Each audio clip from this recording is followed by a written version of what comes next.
Assalamualaikum warahmatullahi wabarakatuh. Bertemu lagi bersama saya Justinus Yulibowo dalam pembelajaran bahasa Indonesia untuk kelas 11. Kali ini kita masih akan membahas tentang bab 3, yaitu mengelola informasi dalam ceramah. Di sini kita akan membahas bagian C, menganalisis isi, struktur, dan kebahasaan dalam teks ceramah. Baiklah, di sini saya belajar, kalian belajar, kita belajar bareng.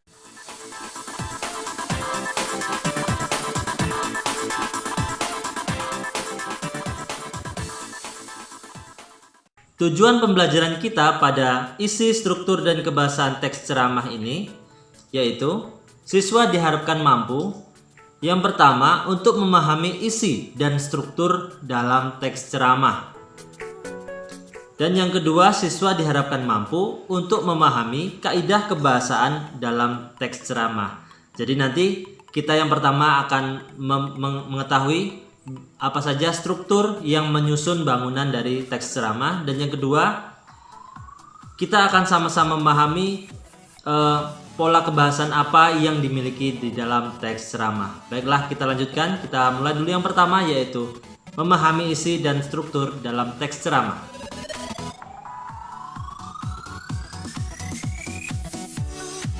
Isi dan struktur teks ceramah itu ada pembuka, ada isi, ada penutup. Jadi isi dan struktur teks ceramah itu diawali dengan pembuka atau kita sebut dengan tesis, lalu diikuti oleh isi. Isi itu nanti isinya adalah rangkaian-rangkaian argumen, dan kemudian diakhiri dengan penutup atau penegasan. Apa saja detail dari ketiga hal ini? Baiklah, kita lihat satu persatu. Yang pertama, di pembukaan atau tesis, apa yang disampaikan di teks ceramah? Yang pertama adalah isu.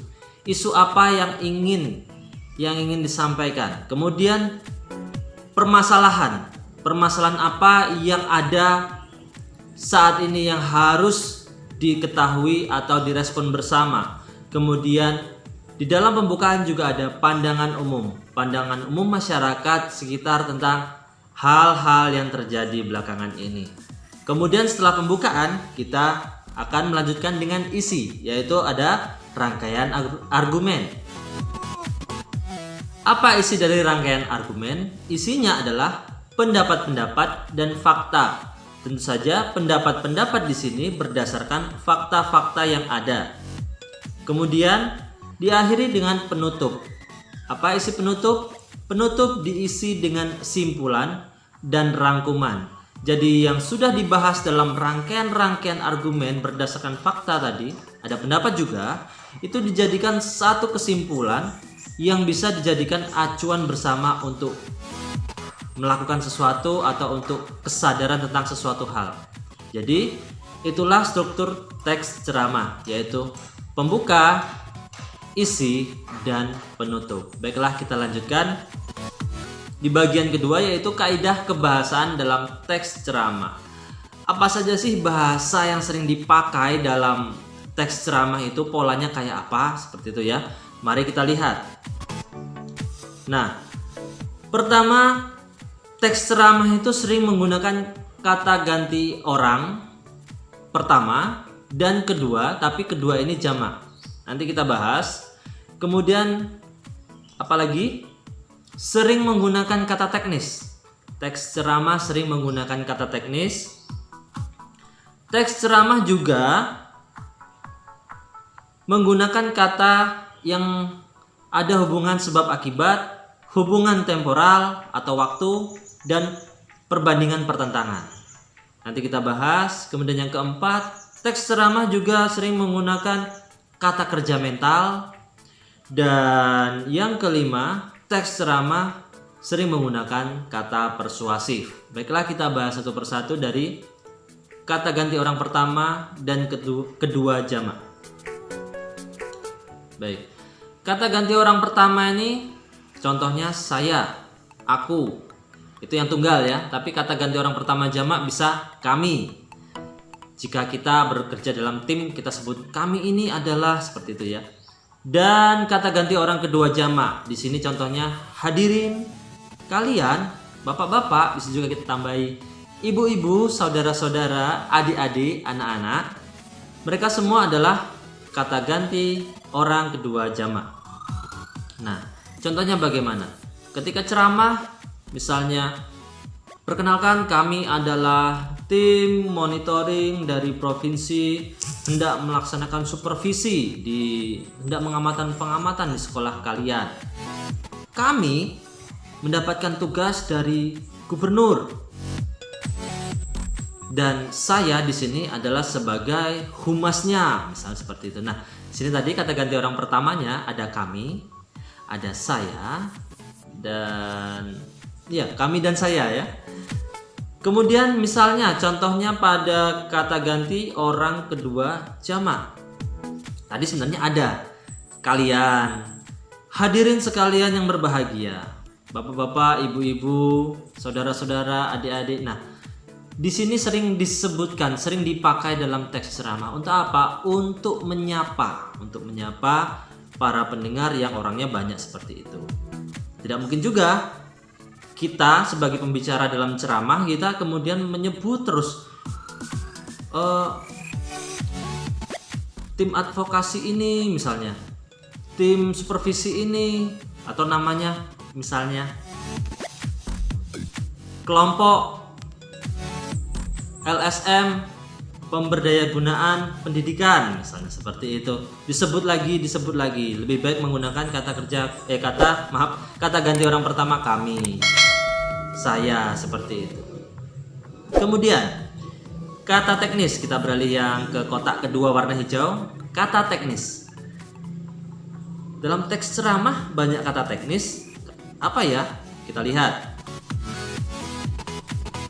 Misalnya, kata teknis itu mengacu pada apa yang dibahas.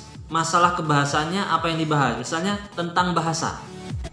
Yang dibahas adalah tentang penggunaan bahasa. Maka kata-kata teknis yang ada dalam penggunaan bahasa itu bisa sarkastik, eufemisme, tata krama bahasa, kesantunan berbahasa, etika berbahasa, dan segala macamnya. Kamus Besar Bahasa Indonesia, semuanya yang berhubungan dengan kebahasaan. Misalnya yang dibahas tentang kebersihan lingkungan, maka apa yang kata teknisnya? Kotak sampah, saluran pembuangan air, kemudian disebut juga drainase, disebut juga daerah aliran sungai, itu kata-kata teknis ya. Nah, kemudian kita berlanjut ke kotak yang ketiga. Teks ceramah itu menggunakan kata yang berhubungan sebab akibat, hubungan temporal, dan hubungan perbandingan atau pertentangan. Mari kita lihat.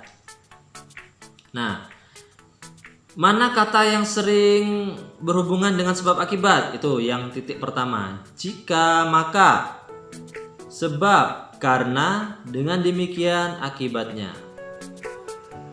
Mana yang hubungan temporal? Nih, sebelum itu, kemudian pada akhirnya. Nah, mana yang perbandingan pertentangan? Sebaliknya dan namun.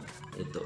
Kata-kata penghubung ini sering digunakan dalam teks ceramah karena teks ceramah itu dia menggunakan diisi, ingat tadi di awal diisi banyak argumen-argumen yang memperkuat fakta untuk memperkuat pendapat dari penceramah tadi, sehingga dibutuhkan sebab akibat, kata berhubungan sebab akibat, hubungan waktu, dan hubungan pertentangan. Lalu kita berlanjut ke kotak yang kuning, kotak keempat. Dalam teks ceramah itu menggunakan kata kerja mental. Apa itu kata kerja mental? Ini contohnya ya. Diharapkan, memprihatinkan, memperkirakan, mengagumkan, menduga, berpendapat, berasumsi, menyimpulkan. Jadi artinya kata kerja mental itu kata kerja yang tidak kelihatan kerjanya. Luar biasa. Dia itu ada di sikap, ada di pikiran. Beda dengan kata kerja yang kelihatan, seperti misalnya mendorong meja, ya kan? Memoto, itu kelihatan kata kerjanya. Tapi kata kerja mental adalah kata kerja yang kerjanya itu ada pada sikap mental. Diharapkan, memprihatinkan, memperkirakan, mengagumkan. Oh, saya menduga. Itu kan di mental, tidak kelihatan kerjanya. Kemudian teks ceramah, kita berlanjut ke kotak yang warna oranye. Itu sering menggunakan kata kerja persuasif. Apa itu? Yaitu adalah kata kerja yang mempengaruhi pendengar dalam ceramahnya untuk ikut sadar dan tergerak. Contohnya di sini ya, hendaklah, sebaiknya, diharapkan, perlu, dan harus. Jadi teman-teman, oleh karena itu marilah kita memilih pasangan nomor urut. Nggak jadi. Musim pilkada nggak boleh. Contoh yang lain.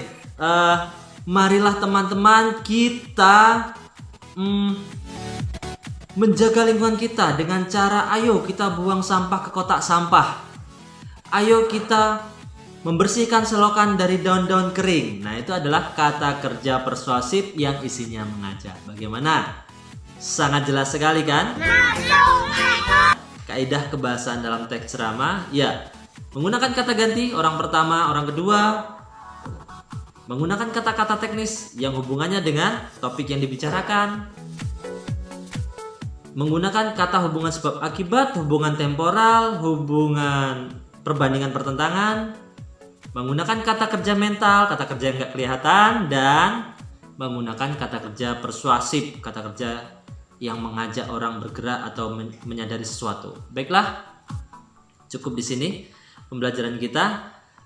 Jika ada yang kurang jelas, silahkan komentar di kolom komentar. Ya, terima kasih. Sampai jumpa di semester kedua tahun 2021.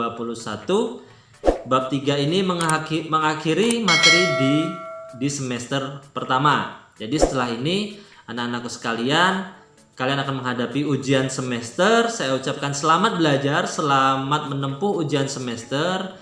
Semoga dalam masa pandemi COVID-19 ini kita semua diberi kesehatan dan diberi kelancaran dalam ujian semester. Saya Justinus Yulibowo, terima kasih. Mohon pamit, jangan lupa subscribe dan lonceng notifikasinya dibunyikan, dan berilah like sebanyak-banyaknya supaya kita tambah semangat lagi untuk memberi materi-materi yang luar biasa ini. Terima kasih. Wassalamualaikum warahmatullahi wabarakatuh.